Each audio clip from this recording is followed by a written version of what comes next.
Assalamualaikum and a very good morning. Testing. Boleh dengar suara saya tak?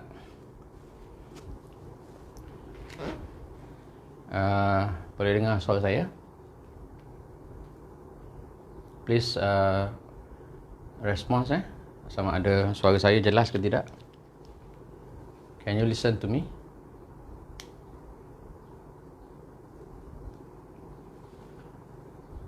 Okay, thank you.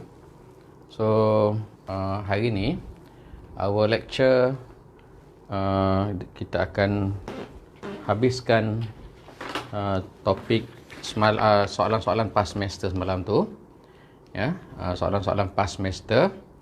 Jadi yesterday we have discussed question 1, ni soalan past semester FRN 548 ni kan.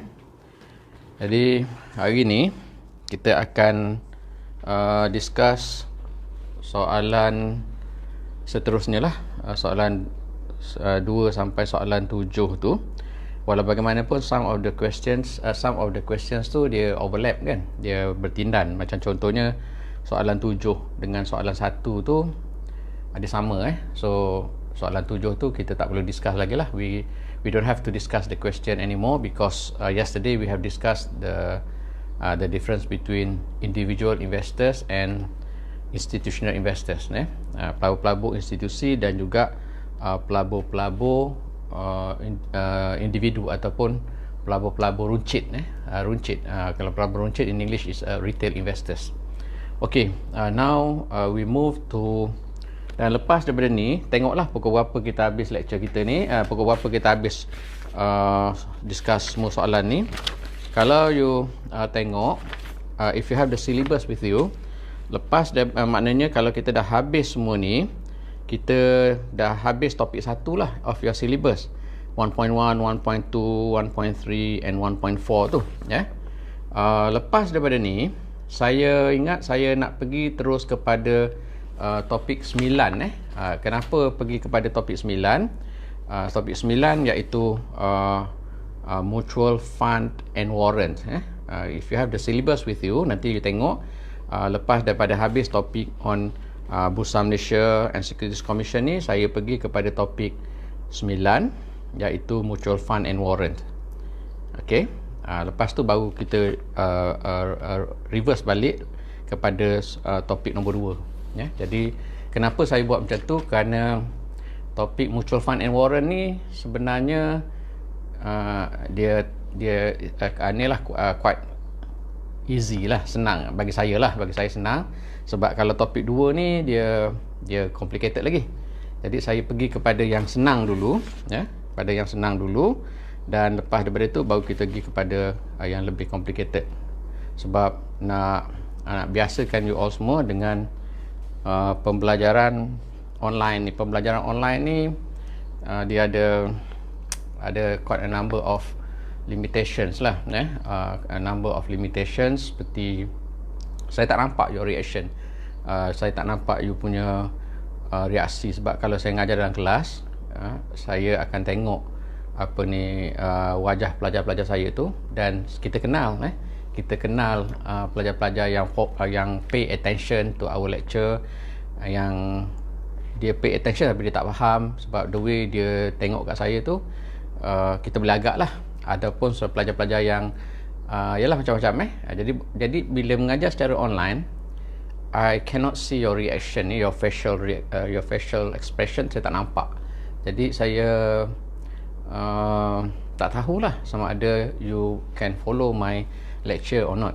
Tapi one advantage of having this online lecture of FB Live ni adalah you can keep on watching the video repeatedly.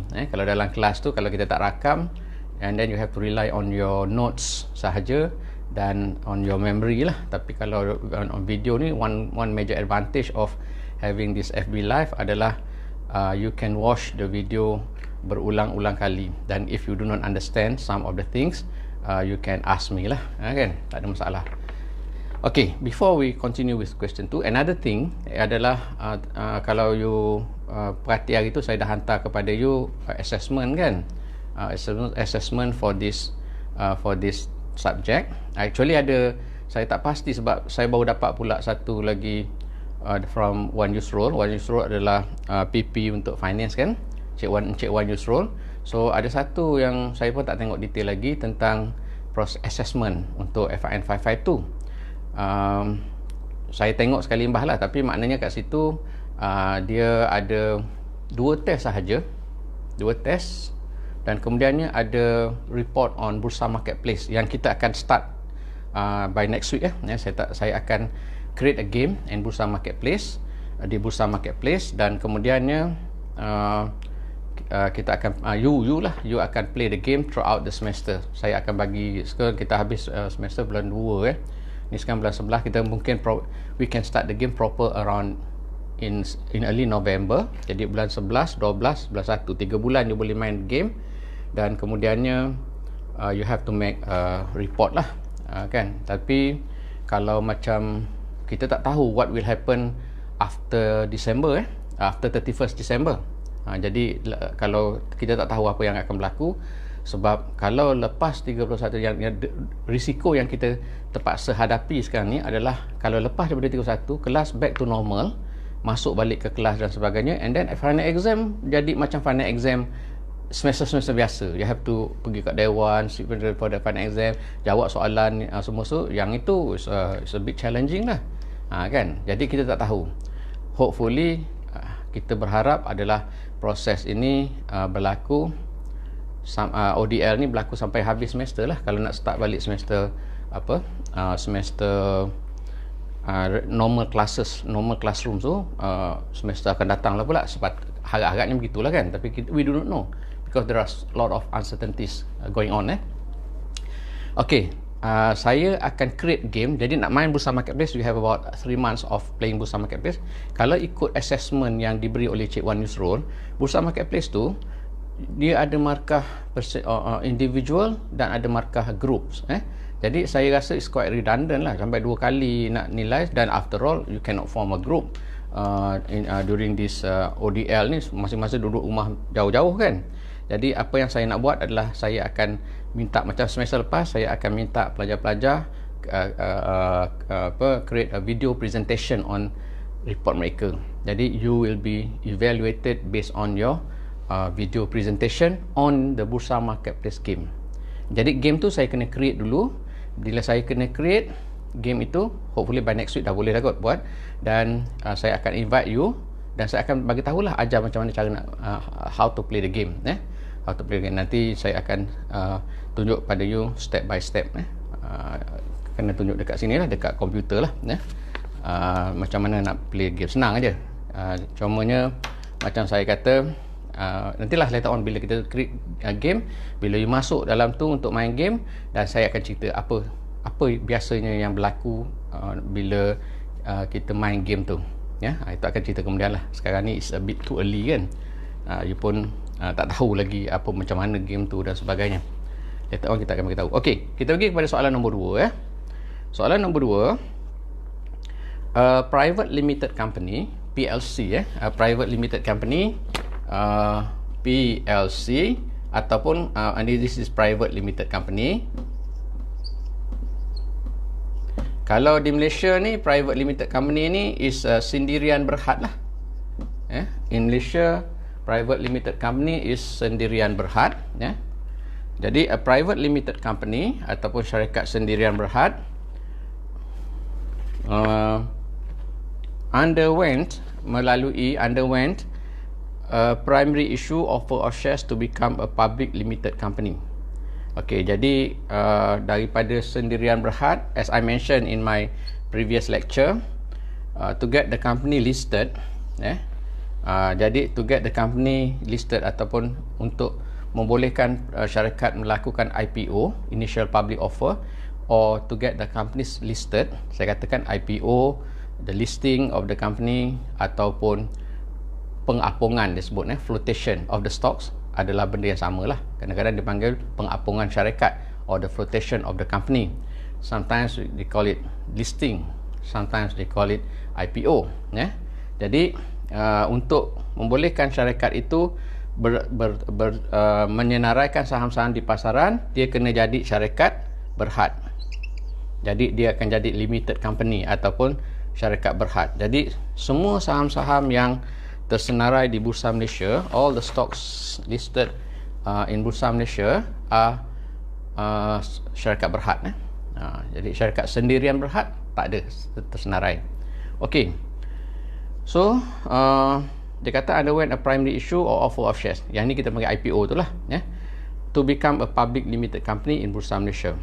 Subsequently, several years later, the public listed company then undertake a secondary issue offer of shares to its existing shareholders. State any type of secondary issue or offer and describe its feature. Ni saya I have not discussed this in my lecture, tapi saya akan terangkan sekarang lah. Saya akan terangkan sekarang apa yang dimaksudkan dengan dia panggil, kalau dalam bahasa, kalau American they use the word season offering, season offering. Ni mungkin manalah tahu kalau you baca jurnal ke, you baca apa-apa, tiba-tiba you dengar perkataan season offering ataupun tawaran bermusim, ya.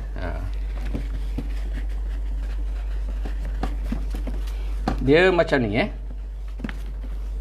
awak mungkin semua pernah dengar perkataan sebelum kita pergi kepada before we go into this season offering ni.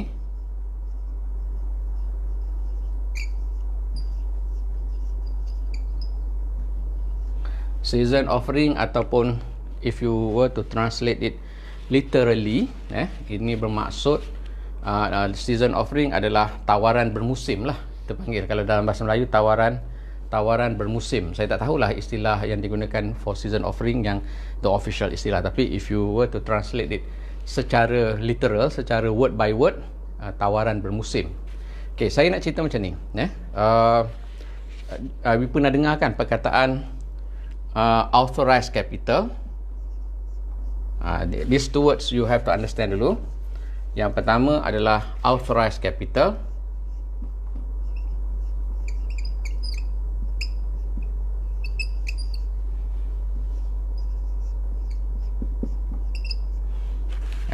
Authorized capital dalam bahasa Melayu adalah modal yang dibenarkan, modal yang dibenarkan, dan ni modal dibenarkan lah dalam bahasa Melayu. In Malay is modal dibenarkan. Dan satu lagi adalah paid up capital. Paid up capital ini dalam bahasa Melayu modal berbayar.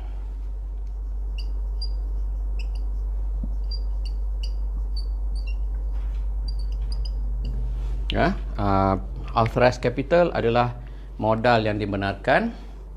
Paid up capital adalah modal berbayar, modal berbayar. Okey, apa itu authorized capital and apa itu paid up capital? Kalau saya di sini you tak nampak ni kan, apa ni whiteboard tu.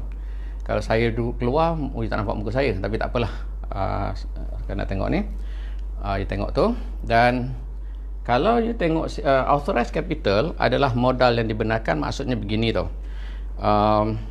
Syarikat itu boleh raise the capital up to that limit. Contohnya lah, katakanlah contohnya kita ambil satu syarikat. Ni saya nak terangkan perbezaan antara authorized capital and paid up capital dulu, sebab lepas daripada ni barulah saya boleh, kalau you faham the difference between authorized capital and paid up capital, only then I can explain to you tentang season offering tu, yang mana season offering tu you kena faham untuk you membolehkan you menjawab soalan nombor 2 tu lah, daripada soalan past semester tu. Katalah contohnya, saya nak cerita katakanlah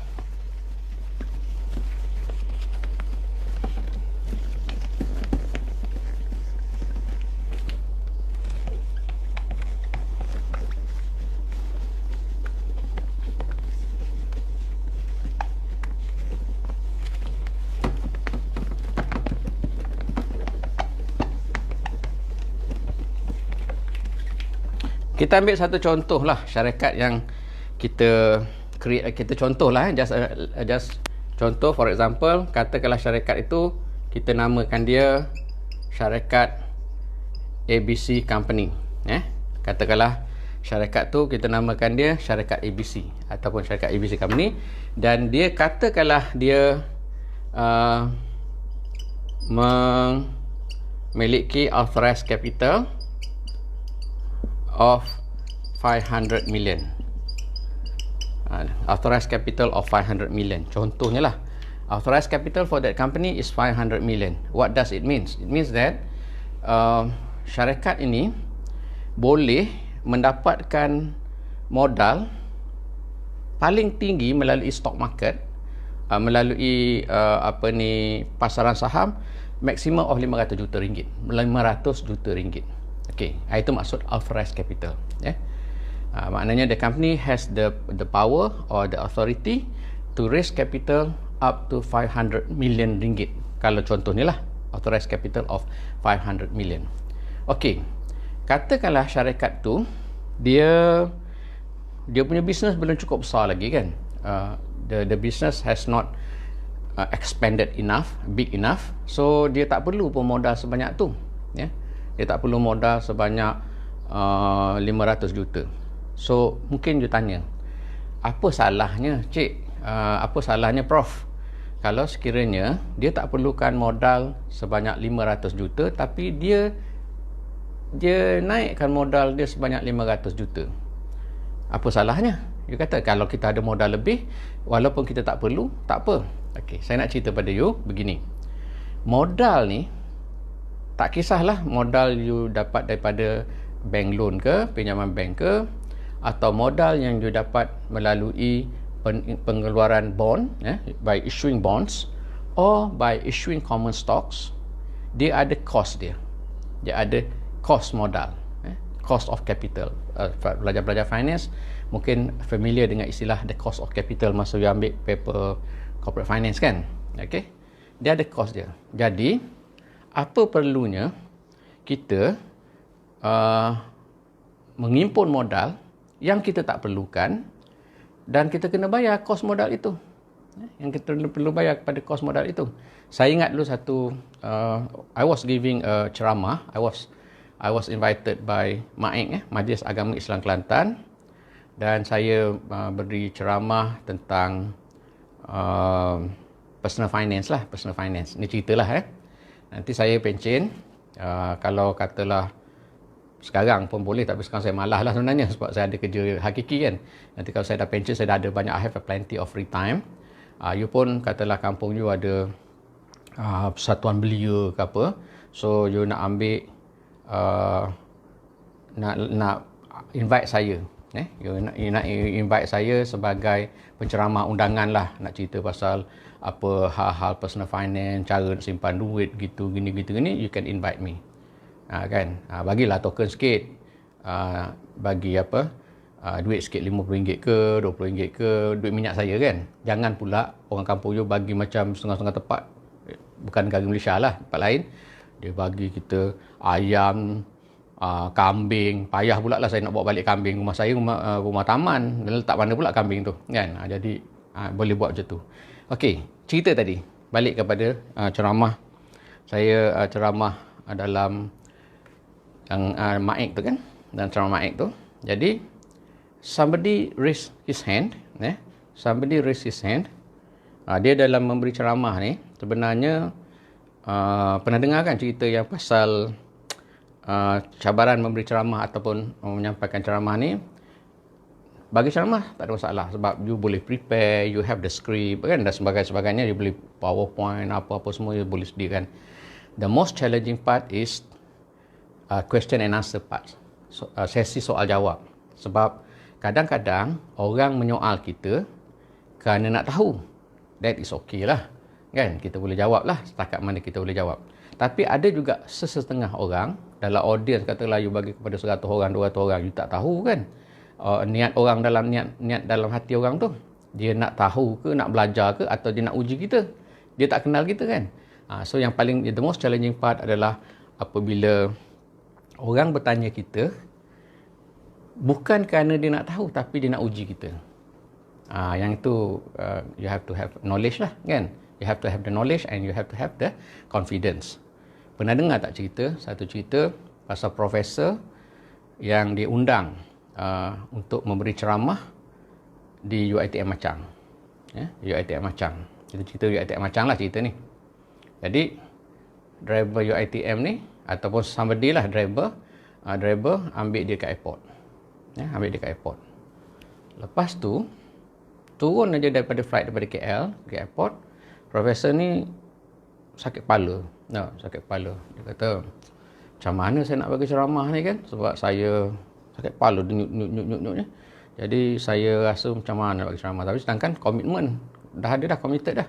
Orang dah tunggu dah, beratusan orang dekat Dewan Profesional tu di Machang ni. Kan? So driver tu, assuming orang tak kenal lah driver UiTM ni. So driver ni kata, tak apa Prof ajar kat saya apa benda yang nak perlu dicakap, dan kemudiannya saya akan sampaikan ceramah, dan saya berlakon, saya ni jadi Prof. Dan Prof jadi driver saya. Kan? Jadi Prof ni jadi driver saya. Jadi sampai di Dewan di UiTM Machang nanti, saya akan bagi ceramah. Okey, jadi tukar tempat lah. Jadi driver tu jadi profesor, berlakon sebagai profesor, dan profesor tu jadi sebagai driver. Sebab profesor ni dia tak boleh nak bagi ceramah sebab sakit kepala, kan? Sampai ke UiTM, so driver yang berlakon sebagai profesor ni pun sampai kalau ceramah dia gitu, yang telah diajar oleh profesor tadi sepanjang perjalanan from Kota Baru to Machang. Okey. Baguslah dia dah bagi ceramah apa sebagainya. Lepas tu tiba sampai sesi soal jawab. Sampai sesi soal jawab, adalah audiens yang tanya gini-gini, dan driver ni yang berlakon sebagai profesor ni, dia tak ada nak jawab lah, sebab dia hanya dapat briefing on how to present the ceramah kan, tapi dia tak ada sesi soal jawab. So bila orang tanya, dia pun kata, soalan ini senang sangat, jadi saya suruh driver saya jawab. Driver yang profesor yang dah berlakon jadi driver, dia duduk kat belakang kan, so saya suruh driver saya jawab. Okey, itulah cerita dia. Tak kelakar kan, tapi saja cerita. Balik pada kisah. Saya ni kalau cerita ni banyak sangat dia punya subplot ni kan. Okay, dalam ceramah Maik tu, somebody raise his hand dan tanya saya. Dia kata macam mana? Dia kata macam ni. Dia kata, boleh tak saya ambil loan, ambil pinjaman bank. Sedangkan duit tu saya tak perlu pun. Kan? Saya ambil pinjaman bank tapi saya simpan saja. Saya ambil loan bank dan kemudian saya simpan saja di dalam akaun simpanan saya, sedangkan saya tak perlu pun duit tu. So, saya tanya dia, kenapa buat macam tu? Saja-saja dia kata. Jawapannya, kalau betul lah begitu keadaannya, maka itu adalah perbuatan yang tak bijak lah. That is not the right way of managing your money. Why? Because when you borrow from the banks, ataupun you borrow from any bank, kalau you memenuhi syarat-syarat, bank akan bagi pinjaman pada you, dan bank akan kenakan interest terhadap pinjaman itu. Betul? Jadi, kalau you tak guna duit tu, maka you kena bayar interest, dan of course lah, naturally, pinjaman tu pun you kena bayar balik, plus interest. Kan rugi. Okay, some people might argue, kata tak apa, saya simpan saja dalam ASB, ataupun saya simpan sahaja dalam akaun simpanan saya di bank. Boleh tak guna strategi itu? Jawapannya adalah mungkin boleh, mungkin tak boleh, bergantung kepada pulangan yang diperolehi daripada ASB ataupun pulangan yang diperolehi daripada simpanan you di bank itu mampu ataupun tidak menampung interest yang dikenakan oleh bank terhadap pinjaman tu. Maksudnya gini, you pinjam duit daripada bank untuk simpan balik kat bank. Pinjaman you, bank charge katalah 5% interest. You simpan duit dekat bank, memang you dapat interest dalam saving account ke apa, tapi dapat katakanlah 3% interest. You pinjam, kena bayar interest 5%, you simpan, you dapat interest 3%. So, you rugi 2% kat situ. That is a waste of your money. Bagi pelajar-pelajar yang memang minat lah, ini bukan soal you nak belajar untuk lulus peksa macam ni lecture, kelas lecture sebagainya, ini adalah belajar untuk lulus peksa, untuk prepare for the test dan sebagainya. Tapi if you are really interested in the field of finance, you boleh saja tengok Facebook saya, dan saya kerap juga menulis on personal finance, walaupun campur aduk lah dalam personal Facebook saya ni. Basically dalam tu apa yang saya banyak tulis adalah berkaitan dengan politik, berkaitan dengan kucing, berkaitan dengan kucing sebab saya ada kucing dan saya peminat kucing. Kemudiannya kadang-kadang berkaitan dengan jokes lah kan. Kadang-kadang jumpa joke-joke yang saya rasa kelakar, yang saya rasa funny, saya masuk. Dan juga berkaitan dengan finance. Jadi kalau you tengok mana Prof kata ni ada tulis finance ni, you have to scroll lah. Dan you don't have to be my friends dalam Facebook, kerana saya punya posting boleh dikatakan hampir semuanya adalah public. So you cari aja nama saya, you dan tengok. So banyaklah juga posting-posting saya on economics, on finance dan sebagainya, just for the sake of you have something yang you rasa nak contribute dan you tulis, dan kalau orang baca dan rasa bermanfaat, dapatlah saya pahala. Saya tak dapat duit pun tulis dalam Facebook tu kan. Okey, itu cerita dia. Now barulah kita pergi ke sini. Selepas kita menerokok jauh, jalan jauh-jauh, barulah kita cerita kat sini. Authorized capital and paid up capital. Jadi macam saya kata tadi, if the company is authorized to raise 500 million ringgit of modal, dia tak semestinya kena raise 500 million ringgit itu immediately. Why? Macam saya kata tadi lah, saya bagi contoh. Kalau you tak perlu duit itu, you tak perlu pinjam, you tak perlu ni, sebab semua ada cost dia. Semua ada cost, semua you kena bayar. Bukannya free. Duit yang you dapat bukan free. You kena bayar. Kalau you issue shares, you kena bayar dividen pada shareholders. Walaupun dividen itu tidaklah wajib, you can choose not to pay dividends to shareholders, but if you keep on not paying the dividends, then tak nak bayar dividen bertahun-tahun, shareholders will not be happy. Kalau shareholders tak happy, probably they will take actions by selling off their shares, shares syarikat awak yang dipegang. If every investor is doing that, then it will push the price of the company shares to go down. Harga saham syarikat itu akan jatuh. Jadi dipendekkan cerita, kita hanya raise modal setakat mana kita perlu. Katakanlah walaupun dia diauthorizekan untuk raise sebanyak 500 juta, tetapi mungkin dia hanya isu saham untuk permulaan melalui IPO sebanyak katakanlah 300 juta. So ini through IPO. Katakanlah tak ada dakwah pula maka saya ni. Tak apa. Nanti saya akan kendiat dalam lecture akan datang, saya make sure maka saya ni ada dakwah lah. Saya kena tu. Okey. Jadi dia pun dah raise 300 juta walaupun dia boleh raise untuk 500 juta. Kalau you biasa, ini saya cerita pula. Kalau you biasa, kadang-kadang syarikat tu ditubuhkan dengan paid up capital ataupun modal berbayar RM2 saja. Ini banyak berlaku Ini banyak berlaku. Ini dipanggil RM2 company. Okey. Ni kalau you tengok lah, kalau you biasa follow macam saya, memang saya follow lah isu-isu ekonomi, finance di Malaysia ni, di negara kita ni. Kenapa? Kerana kita ada pengetahuan dan kita tahulah, kita faham sedikit sebanyak apa yang berlaku. Dan kalau orang macam saya, bukan saya seorang je pandai lah kan, ramai lagi orang pandai-pandai ni dekat Malaysia ni. Kalau orang-orang yang pandai ataupun ada knowledge on these things tidak bersuara, tidak menyatakan rasa tak puas hati mereka, and then orang lain yang tak faham tak akan tahu.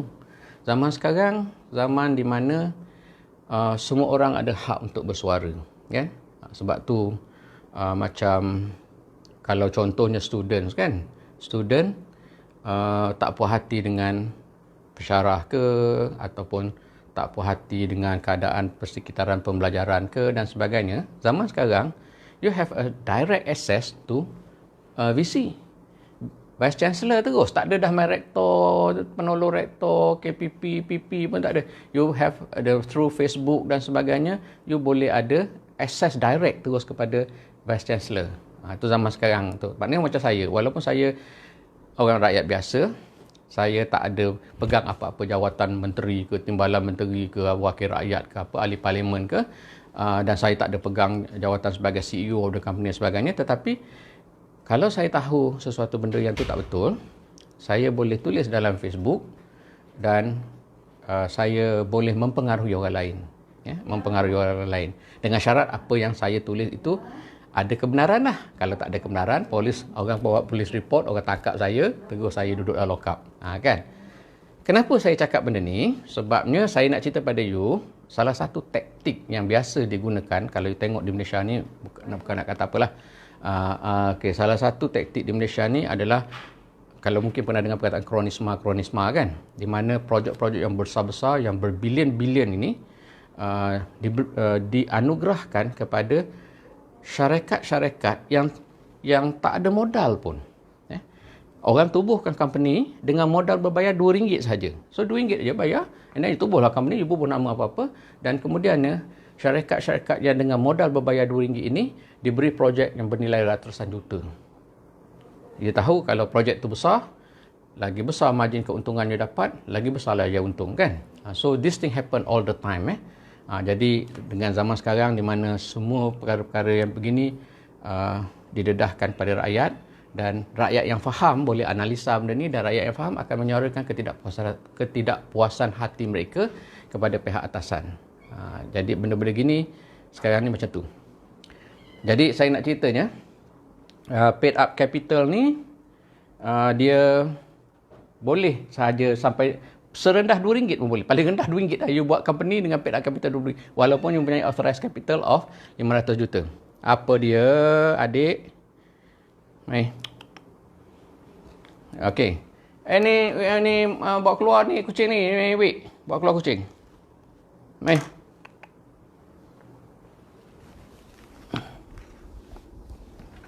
Ini salah satu daripada kucing saya. Saya ada 6 ekor kucing yang saya bela. Yang ni namanya adik. Okey. Wik, bawa keluar kucing, Wik. Okey. Back to our example tadi. Back to our example, dia dah keluar 300 juta. Bukan dia dah keluar, dia dah dapat modal 300 juta. Kemudian dia bisnes makin besar. Dengan modal 300 juta tu, dia tak cukup lagi modal. Dia tak cukup lagi modal. Dia tak boleh buat IPO 2 kali. Awak kata, kalau macam tu buatlah lagi IPO 2 kali. Sekali dah dapat 300 juta, dan kita buat lagi IPO sekali lagi untuk dapat another 200 million sampai maksimum 200 million. Saya lupa nak bagi tahu, authorized capital, paid up capital ni ditentukan oleh apa? Ditentukan oleh M&A of the company, Memorandum and Article of Association of the company. Hari tu saya pernah cerita kan, M&A of the company. Jadi kalau dia buat IPO sekali je, tak boleh buat IPO 2 kali. Jadi kalau untuk kali yang kedua, to raise another additional capital of 200 million, sebab 300 million yang dapat tu dia dah tak cukup kan. So nak raise another 200 million, dia kena lakukan proses yang saya panggil season offering tadi lah. Season offering. Jadi season offering ni maksudnya dia jual saham-saham tambahan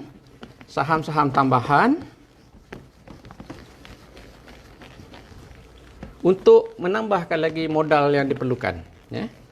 Untuk menambahkan lagi modal yang diperlukan. Tutup pintu kan, dia masuk balik tu. Mana tadi? Tahu di mana? Okey.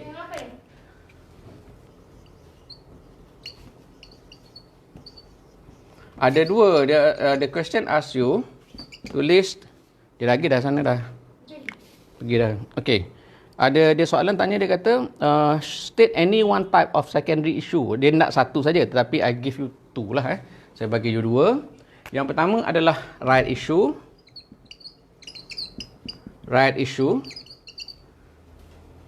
Satu je lah right issue.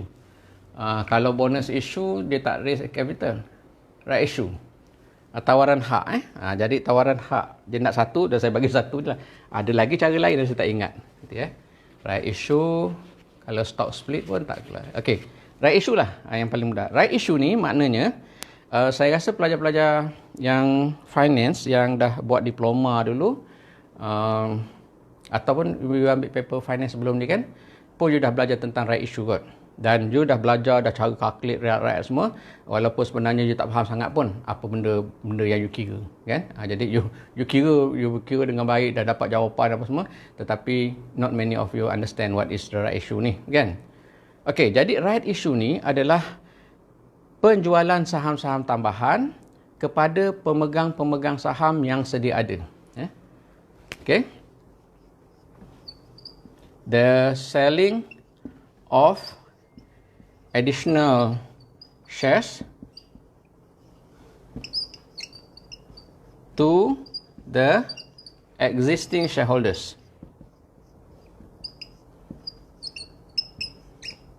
Itu dia panggil right issue. I do not intend to go into details on this right issue because kalau nak cerita panjang, right issue ni ada spesifik topik untuk dia sahaja, which is 2 jam of lecture pun saya rasa mungkin tak berapa cukup to explain to you what is a right issue.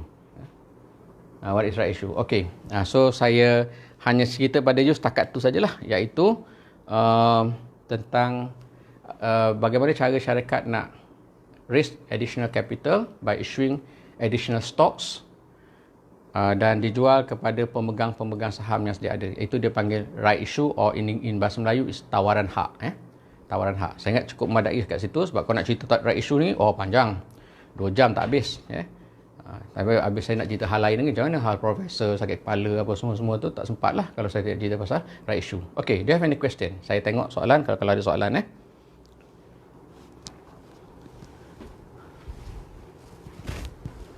Kalau ada apa-apa soalan, boleh tanya. Dan saya akan elaborate lah. Saya akan terangkan kalau ada soalan.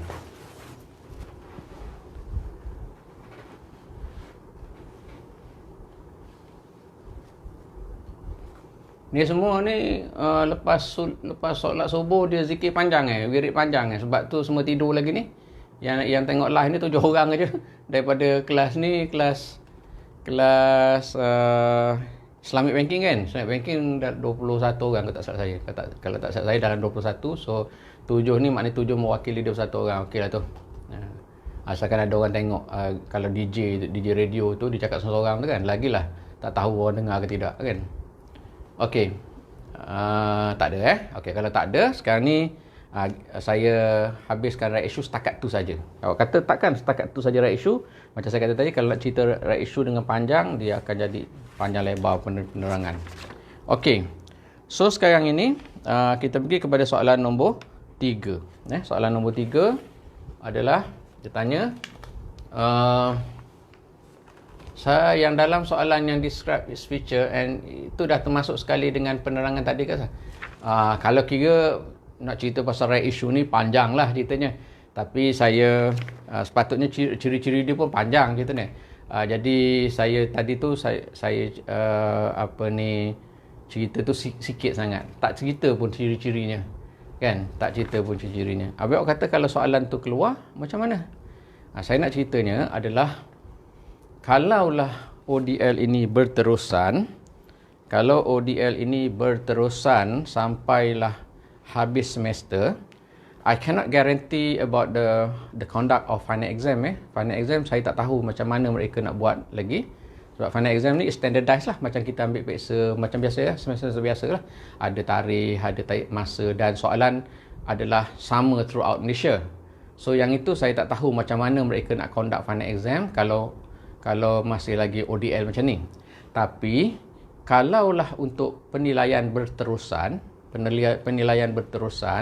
saya akan buat soalan multiple choice saja. Kita akan ada 3 test. Saya tak follow sangat penilaian yang dia bagi itu, sebab penilaian dia bagi itu 2 test saja.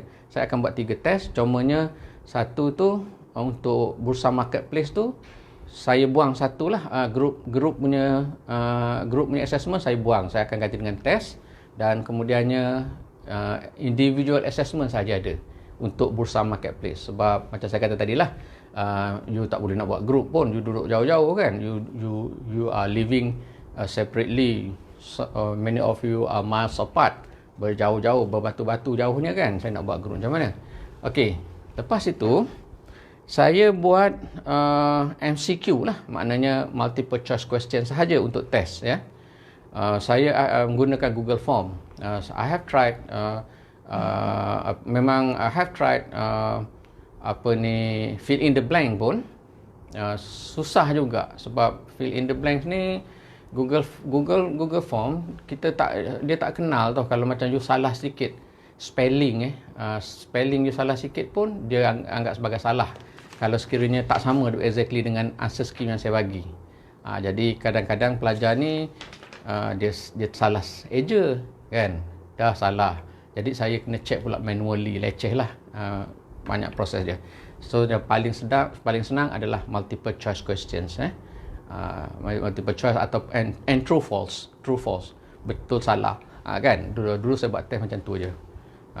Jadi kalau yang itu saya boleh kata kat you, test kita 3 test throughout the semesters in the form of multiple choice question and true false. Sebab even fill in the blank pun ataupun short answer lagi payah, structured lagi payah nak check. Saya kena print, saya kena bagi markah sebagainya. Tapi tengoklah kalau saya rajin, sebab semester ni saya ada 95 orang pelajar daripada 4 groups ramai juga tu. Okey, kita pergi kepada soalan nombor 3 ya. Soalan nombor 3, describe the differences between a primary market and a secondary market. Yang ini pun saya dah terangkan, is quite detail juga in my previous lecture, siri berapa tak ingat, siri 3 ke siri 4 tak ingat. 2 lecture yang sebelum ni lah, 2 lecture sebelum siri berapa tak ingat kan. So saya dah terangkan kepada you tentang perbezaan di antara primary market and secondary market. Semalam saya dah ada cerita juga, saya dah sentuh juga benda ni ya. Saya dah sentuh juga tentang primary market and secondary market. Cakap pasal sentuh, pernah dengar tak cerita yang menyentuh hati? Jadi seorang doktor ni, dia merawat pesakit dia, buat operation. Pesakit tu ada masalah hati dan doktor itu terpaksalah menyentuh hati pesakit tu. Itulah kisah menyentuh hati. Okey, baik tu. Okey, pergi kepada soalan 3. Jadi soalan 3, describe the differences between primary and secondary market. Saya rasa I have explained in quite a detail dalam kelas yang terdahulu, perbezaan antara primary market dan secondary market. Masa IPO, primary market. Bila habis daripada proses, semua orang dah diberi saham-saham yang mereka apply melalui IPO tu, maka maka saham itu mula disenaraikan. Bila saham itu disenaraikan, maka dia dah masuk ke dalam secondary market. Jadi saya tak nak pergi terangkan balik semula, cuma ditengok balik soalan my previous lecture ada penerangan tentang primary market, secondary market. Soalan nombor 4 Soalan nombor 4 ialah state your preference between being a stockholder and a bondholder and give 3 reasons to support your choice. Berikan awak sebagai seorang yang ada duit, sebagai seorang yang ada duit, katalah let's say you have a lot of money kan. Jadi you boleh memilih macam-macam bentuk pelaburan di luar sana macam-macam bentuk pelaburan di luar sana. Jadi kalaulah awak diberi pilihan, awak nak melabur dalam bond maknanya syarikat nak keluarkan modal kan, dia boleh juga, ada setengah syarikat dia keluarkan bond, ada setengah syarikat nak keluarkan modal dia keluarkan saham kan. Jadi you nak beli bond ke? Bila you nak beli bond, alah kucing ni alah ni kecil. Okey, you nak membeli bond. Bila you beli bond, you menjadi pemegang bond, ataupun you beli saham, you menjadi pemegang saham. Okey, which one is more preferable? Satu saya nak cerita pada you, ramai pelajar-pelajar yang keliru yang tidak berapa jelas tentang konsep asas pun. dalam belajar finance ke apa belajar ilmu apa jugalah yang dia tak berapa jelas on konsep asas. Jadi bila dia tak jelas on konsep asas, dia tak tahu kita ni bercakap tentang apa dan duduk di mana. Kan? Jadi saya selalu cakap, I have always tell my students that you must set your bearing first. Bearing tahu macam kita baca map kan, kita letak bearing and then kita tahu kita kat mana, nak pergi utara, selatan ke mana kan. So kita kena set bearing kita dulu. Daripada situ baru kita mudah bergerak. Kan? Let me give you an example kan. Zaman dululah before the existence of Waze Waze. Sekarang dah ada Waze, dah senang dah. Zaman-zaman sebelum ada Waze dulu, katakanlah orang nak datang rumah kita, jadi dia call kita tanya direction.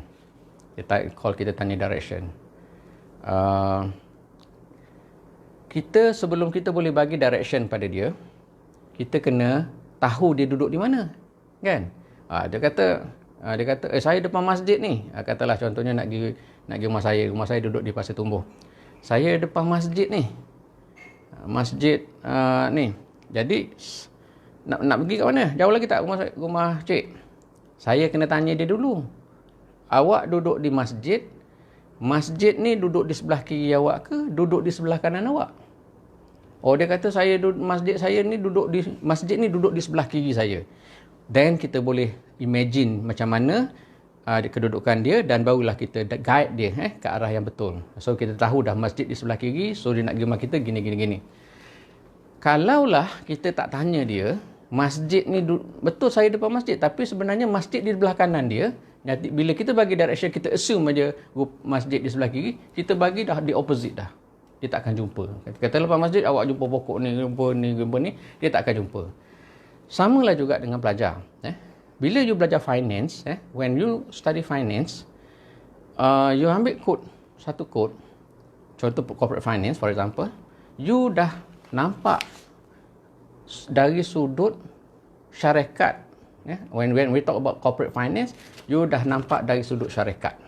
You have to tengok dari sudut syarikat. You cakap pasal cost of capital dan sebagainya kan. Okay. Tetapi kalau you ambil subjek contohnya personal finance, you dah pandang dari sudut lain pula. Jadi you kena letakkan, semua pelajar-pelajar ni kena letakkan bearing yang betul supaya mereka mudah di guide, mudah di guide. The problem is kadang-kadang dia tak tahu pun bearing dia kat mana dan dia berpayah. Sebagai contoh kan, dan sebagai contoh katakanlah buku. Ni buku ni. Buku kan. This is a book. Buku. Kalau kita bercakap pasal harga buku, the price of the book, you have to look at dua angle yang berbeza akan memberikan penekanan yang berbeza. Kalau awak pandang buku itu sebagai penjual buku, maka you akan cuba, orang tanya berapa harga buku, maka you akan kata saya nak jual setinggi yang mungkin dah.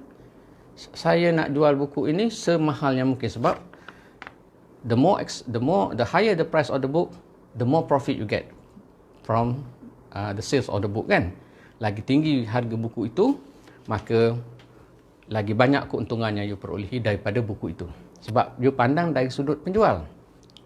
On the other hand, if you go to the other side, you sebagai pembeli buku, maka you akan kata harga buku, saya nak harga buku ini semurah yang mungkin. Semurah yang mungkin, sebab kalau buku tu murah, you jimat duit kan. You dapatkan buku itu dengan harga yang murah, maka you akan jimat duit. Walaupun kita sebut tentang harga, the price or the cost of the book, dia akan memberikan angle yang berbeza kalau dipandang dari sudut penjual buku dan dipandang dari sudut pembeli buku.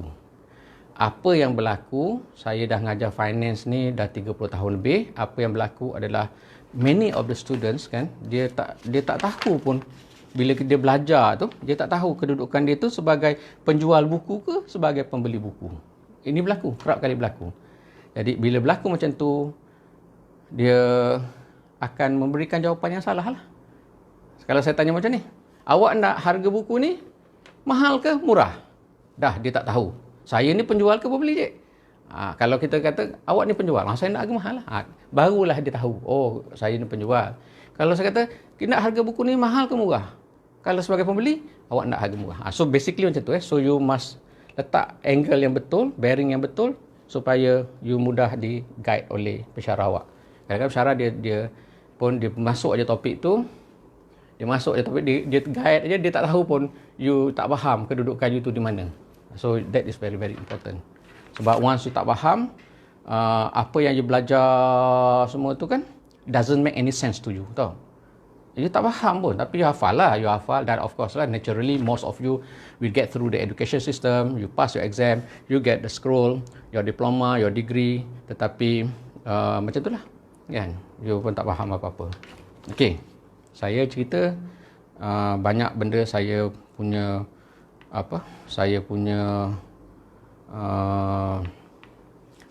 penerangan tu panjang lebar, kan?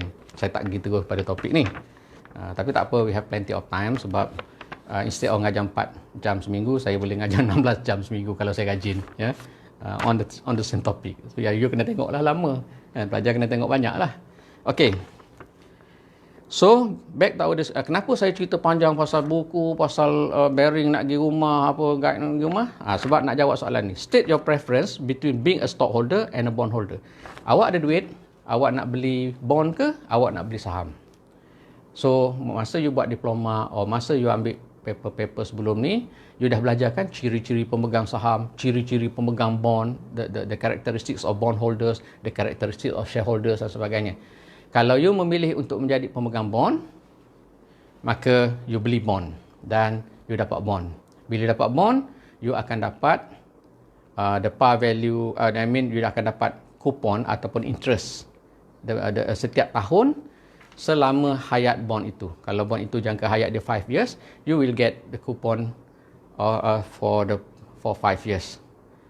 Coupon adalah is a percentage of par value of the bond. Biasa par value of the bond 1000, kalau kupon 8%, you akan dapat RM80 setahun, selama mana jangka hayat bond itu. Selagi you tak jual bond itulah.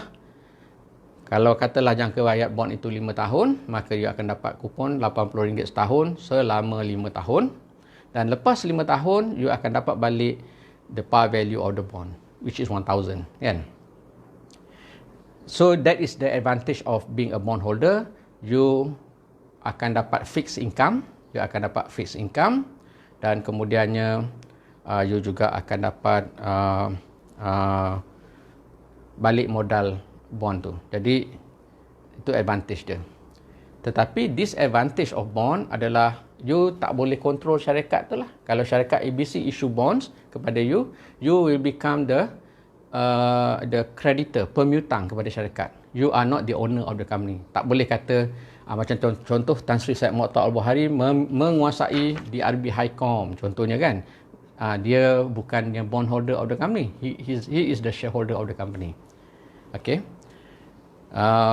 Saya selalu cuba kaitkan.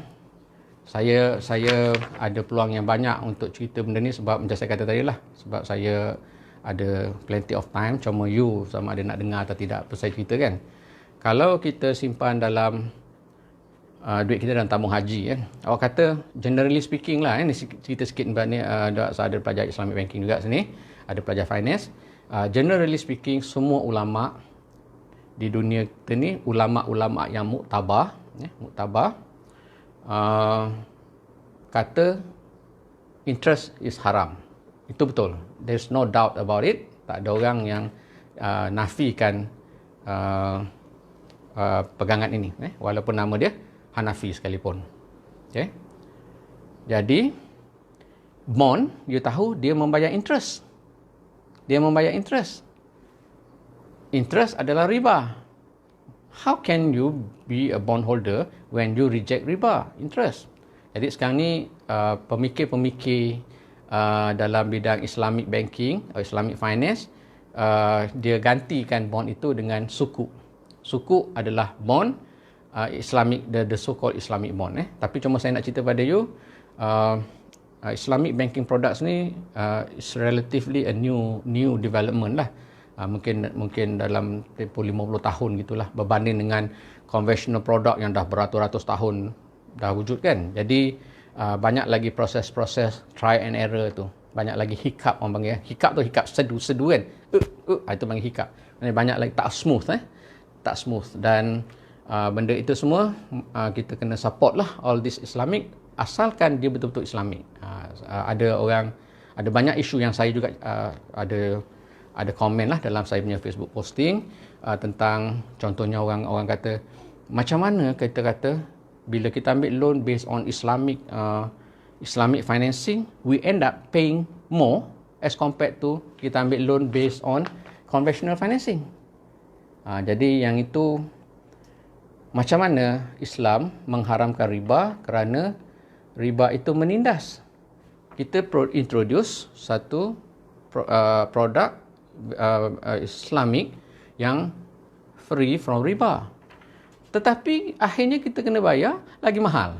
Jadi dari segi konsep penindasan tu, yang inilah lagi menindas kan. Jadi yang itu kena betulkan. Kita maknanya pemikir-pemikir Islam ni kena betulkan pula cara-cara tu supaya Islamic banking products, Islamic financial products ni lebih adalah menjadi lebih kompetitif, menjadi lebih itu, supaya kita betul-betul sebenarnya bila ambil Islamic banking loan ataupun Islamic loan, dia lagi murah daripada konvensional. Barulah orang nak guna Islamic banking products, Islamic banking loan, kerana dia murah kan, dan betul-betul dia sesuai dengan Islam mengharamkan riba kerana penindasan.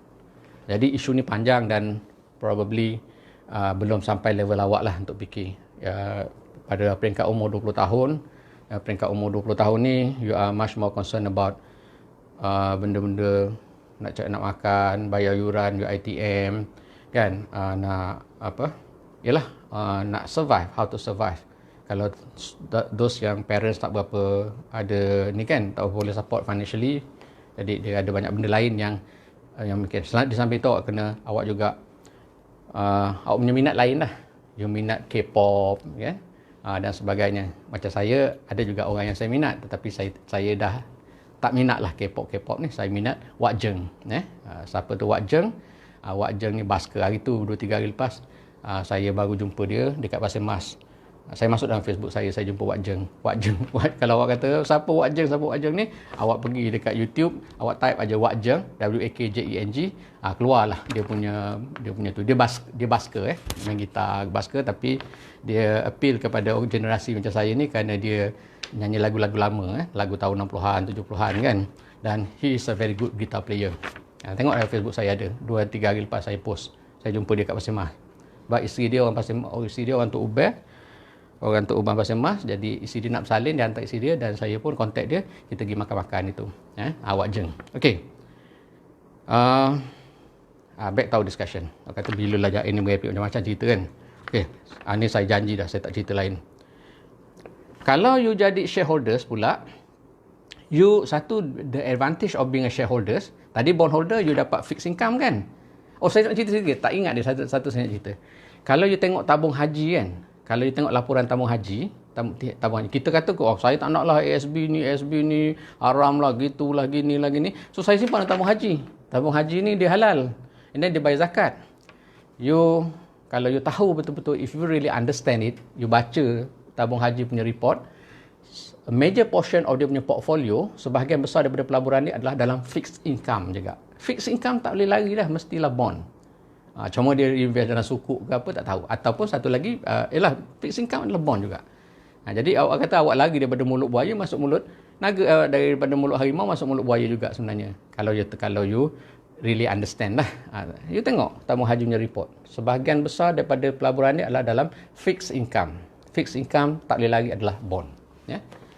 Kalau you become a shareholder of the company, advantage dia adalah you control the company. You own the company. Kan? You own the company. Contoh macam saya kata tadi lah, Tan Sri Syed Mokhtar, he owns DRB Highcom, dan ada banyak lagi company yang dia own. DRB Highcom pula pecah pula. DRB Highcom owns pula banyak lagi. Contohnya Pos Malaysia, DRB Highcom owns Pos Malaysia. So indirectly, Tan Sri Saimat memiliki pos Malaysia, contohnya gitu. Dan sebagainya lah, banyak lagi. Bisnes Saimat ni, dia kaya.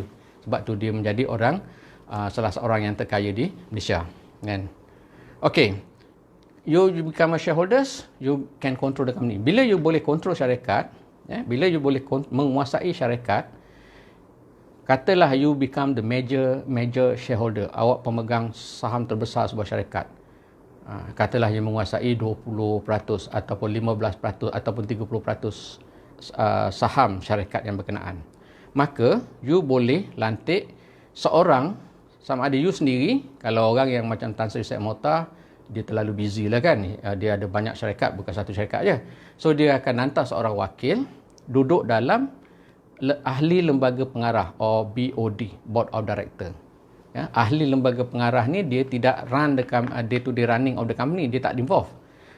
Yang involve dalam day to day running, yang menjalankan urus niaga syarikat seharian, itu adalah CEO of the company, Chief Executive Officer, CEO of the company. Board of Director adalah atas lagi daripada CEO, di mana Board of Director mungkin 10 orang, mungkin 12 orang kan. Tengoklah size of board tu. Ada 8 orang kadang-kadang. Jadi Tan Sri Saimat kalau dia menguasai 20 syarikat, katalah contohnya dalam DRB Hicom ada 8 ahli lembaga pengarah, dia boleh hantar seorang mewakili kepentingan dia. So dia letak satu wakil dalam BOD. Jadi apa-apa major decisions melibatkan syarikat tu akan dibawa ke BOD, akan dibawa kepada Board of Director, dan orang yang mewakili Tan Sri Saimat akan menjaga kepentingan Tan Sri Saimat lah. Kalau dia tak setuju, contohnya, dia akan kata, dia akan report pada Tan Sri Saimat, Tan Sri, dia orang nak buat begini lah, macam mana? Tan Sri kata, oh ni tak boleh ni, dan dia boleh menyuarakan kalau dia duduk dalam BOD. Lebih banyak you pegang kuasai syarikat tu, lebih banyak wakil you dalam ahli lembaga pengarah ataupun in the Board of Director. So that the advantage of being a shareholder of the company is you can control the company. Kan? You boleh control. In terms of dividend tak fix. Macam bond tadi. Kalau bond dia fix kan. Ada turun, kalau dividend on shares, semua belajar, it depends on, usually it depends on the level of profitability. If the company profit is high, usually they pay very high dividend. Walaupun not necessarily so, tak semestinya macam tu. Kadang-kadang dia bayar dividend yang rendah sahaja, walaupun untung banyak. Pernah juga berlaku begitu. Kenapa? Kerana syarikat tu ada projek besar lagi yang dia nak kejar, target nak besar. Jadi bila dia perlu duit banyak lagi untuk bisnes tahun depan, walaupun dia berniaga tahun ni untung banyak, tapi dia tak bayar dividen. Dia simpan duit tu dan dia invest pula dalam bisnes tahun depan yang mungkin lagi menguntungkan. Jadi kadang-kadang syarikat yang untung banyak pun tak bayar dividen. Syarikat yang rugi memanglah tak bayar dividen. Dia nak bayar dividen macam mana? Duit tak ada kan? Yang itu satulah. Jadi ada advantage. So you prefer yang mana? Ini there's no right or wrong answer. You can choose either one. You choose to be a bondholder or you choose to be a shareholder pun boleh, as long as you put forward your argument. Kenapa saya nak jadi bondholder? Kenapa saya nak jadi shareholder? You put forward your argument kan? Jadi yang ni tak ada right or wrong answer lah. Dia nak jadi bondholder pun okey, dia nak jadi shareholder pun okey. Ada satu shareholder ni dia modal, whatever modal yang you gunakan untuk beli saham tu, you takkan dapat balik lah. Macam bond, sampai tempoh matang you dapat balik kan. Cumanya kalau you nak perlukan modal, you boleh jual semula saham tu kepada pihak lain lah. You can always resell back the stocks, the company stock. Tapi pada masa itu bergantung kepada harga saham pada ketika itu. Kalau sekiranya pada ketika itu harga saham rendah, maka you boleh jual saham itu pada harga murah ajalah. Sebaliknya, kalau pada ketika itu harga saham tinggi, you boleh jual saham itu pada harga yang lebih tinggi. Sebenarnya bond pun you boleh jual juga sebenarnya. Bukan tak boleh jual sebelum dia matang. Okey, yang kelima, ni dah lambat dah. Kalau you, biasalah you akan tunggu bilalah Jaiz nak habis. I promise you, I will finish this within 5 minutes time. Saya nak tengok berapa orang lagi yang ada stamina follow saya punya live ni. Okey. Tahniah kepada 9 orang yang masih mampu bertahan ni. Jadi ada yang dah duduk sengit sana sengit sini, kalau tak kata nyengging sana nyengging sini, tak apa. 5 minit lagi saya akan habiskan. Kalau tak habis soalan ni pun tak apa, kita sambung kemudian. Okey, soalan yang kelima. State and explain the impact of crude palm oil price to the plantation sector index in Bursa Malaysia. Okay, during my previous lecture, saya ada cerita pasal indeks. Dia sebenarnya, setiap bursa ini, dia ada banyak indeks tau. Dia ada banyak, bukan satu indeks saja. Contoh kalau di Malaysia, kita ada FBMKSCI. That is major index lah. Indeks utama yang biasanya orang gunakan sebagai penanda aras as a benchmark. Tapi, there are many other indices. The plural of index adalah indices. Tapi kadang-kadang ada orang tulis juga indexes. The plural of one is index. Many are indices. INDICES. Ada juga orang tulis sebagai indexes. Tak kisahlah. Okay. Selain daripada FBMKSCI, we have other index. Macam saham-saham patuh syariah. Kan? Dia ada indeks. Indeks saham patuh syariah di Bursa Malaysia. Ada emas indeks. Ada saham-saham di Bursa Malaysia ni disenaraikan mengikut sektor kan. Jadi setiap sektor tu ada indeks dia sendiri. Macam contohnya plantation sector dia ada indeks dia sendiri, dan sektor-sektor yang saham-saham yang tersenar, nanti bila you main game you tahulah sektor-sektor ni adalah mengikut dia punya companies of nature of business lah. Contohnya kalau macam Maybank. Maybank naturally adalah banking and finance sector lah kan. Maybank ataupun RHB ataupun public bank, itu semua adalah dalam sektor perbankan ataupun sektor kewangan, finance sector. Kalau sekiranya Ajinomoto for example, Bata, Bata is also listed. Bata, kita tahu kasut Bata kan, Ajinomoto yang kita bubuh dalam tu kan, dalam makanan masakan kan. So itu semua di bawah sektor consumer products, barangan pengguna. Kalau peladangan, macam contoh IOI, IOI ni ada kalau you duduk KL kan ada IOI Mall kan. IOI ni asalnya adalah dia peladangan, estate. Sebab tu IOI Mall dulu adalah tanah estate tu. Kemudian dia clearkan tu, dia buat mall kan. Sebab dulu Puchong tu kan kawasan hutan, lama-lama proses pembesaran bandar kan. Jadi situ kawasan estate tu dah jadi kawasan penempatan dan dibuat mall. Sebab tu nama IOI Mall. IOI adalah peladangan. Jadi dalam sektor peladangan ada indeks dia tersendiri. Jadi indeks dalam sektor peladangan termasuklah indeks syarikat-syarikat yang berkaitan dengan yang ada estate lah. IOI kan, lagi apa lagi yang ada estate. Jadi kalau sekiranya harga sawit jatuh, indeks akan jatuh. Jawapan mudah adalah explain the impact of crude palm oil. Crude palm oil ni maknanya harga minyak sawit turun. Harga minyak sawit mentah turun. Dia tak sebut turun sini. Apakah kesan harga minyak sawit mentah terhadap indeks peladangan?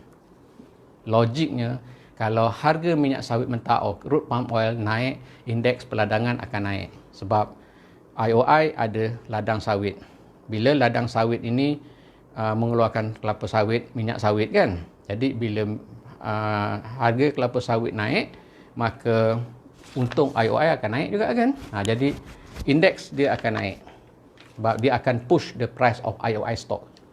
Sebab tu kalau you tengok ni cerita sikit lah masa you tengok when Pakatan Harapan became a government in 2018, 2 tahun lepas, harga sawit jatuh teruk, merosot. Kerana apa? Kerana antaranya lah. Ini bukan saya bukan cakap pasal politik. Saya cakap pasal bisnes. Secara kebetulannya adalah isu ni berkaitan dengan politik. Kalau you mungkin tak ingat 2 tahun lepas, when the new government took over from the previous government, Barisan Nasional, Tun Mahathir sebagai Perdana Menteri pada ketika itu mengugut nak batalkan macam-macam projek dengan negara China. Nak batalkan ECRL, gini dan dia macam-macam lah kan. Jadi dia menjejaskan hubungan dagangan Malaysia dengan negara China. Jadi the Chinese government dia tak berdiam diri. Dia nak cancel ECRL, tapi akhirnya sekarang ECRL dibuat balik semula kan.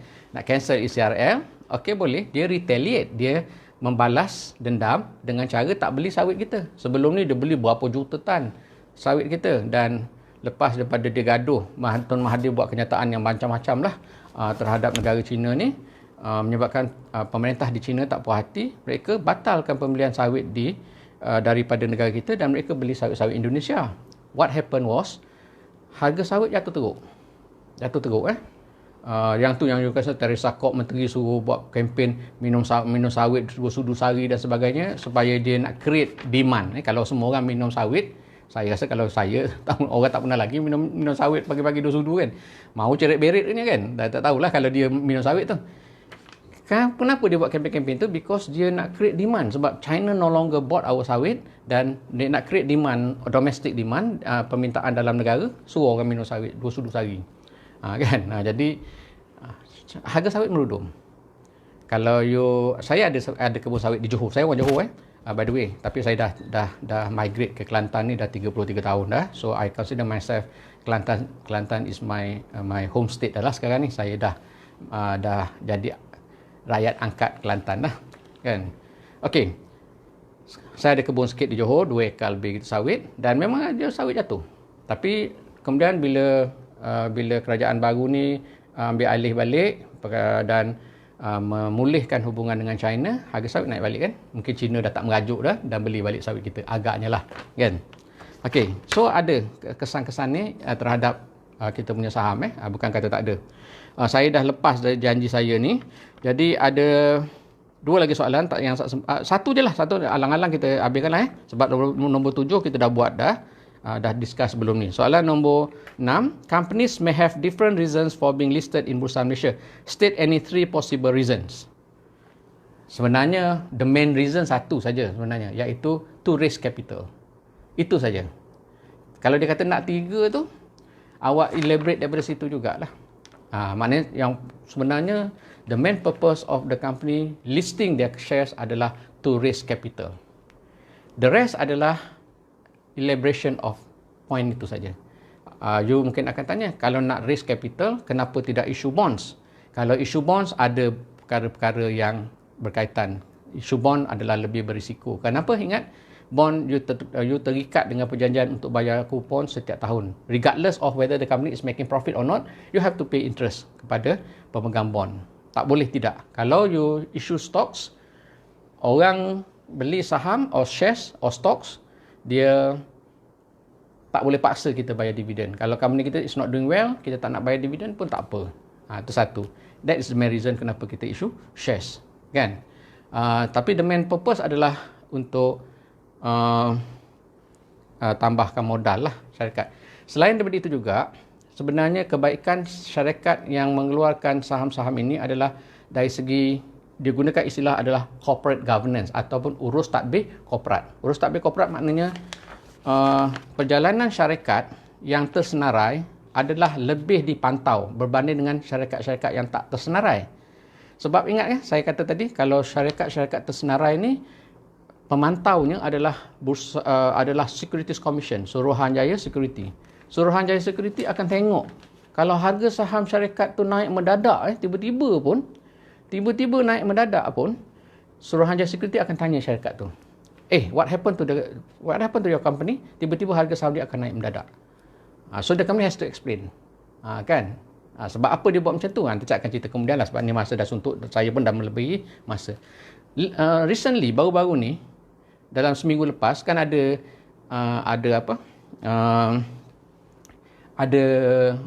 kabar angin kata Datuk Seri Anwar Ibrahim mempunyai sokongan yang besar untuk jadi Perdana Menteri Malaysia kan.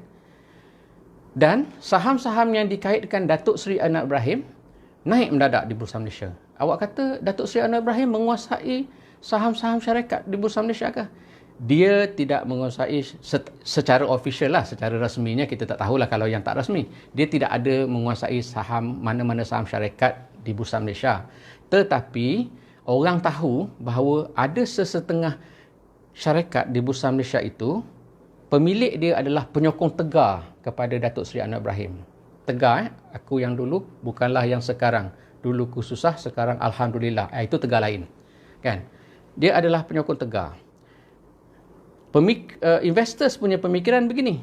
Kalau Datuk Seri Anwar Ibrahim ini dapat jadi Perdana Menteri, penyokong-penyokong tegak atas Datuk Seri Anwar Ibrahim yang menguasai beberapa syarikat di Bursa Malaysia ini tentu akan dapat manfaat. Datuk Seri Anwar Ibrahim akan bagi projek kepada syarikat-syarikat ni. Kerana kawan dia kan. Sebab geng-geng ni lah yang sokong dia, bagi dia duit dan sebagainya nak naikkan dia.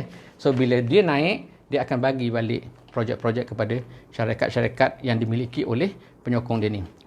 Di situ dah investor dah start beli saham yang berkaitan dengan syarikat-syarikat yang toke-toke dia, pemilik-pemilik ni adalah penyokong Datuk Seri Anwar Ibrahim. So that's how the market works. That's how the market works. Sehingga Datuk Seri Anwar Ibrahim membuat kenyataan menafikan. Tapi kenyataan menafikan tu kenyataan official. Unofficial, orang tahulah apa yang berlaku di sebalik tabir. Okay. I think we stop here. More or less kita dah habis topik nombor 1 ni. Dan in our next lecture nanti kita akan masuk on unit trust. Dan juga saya mungkin nak start create game. Next week kita boleh main game dah Bursa Marketplace. Okay, until then saya jumpa lagi in our next lecture. Assalamualaikum warahmatullahi wabarakatuh. Bye bye.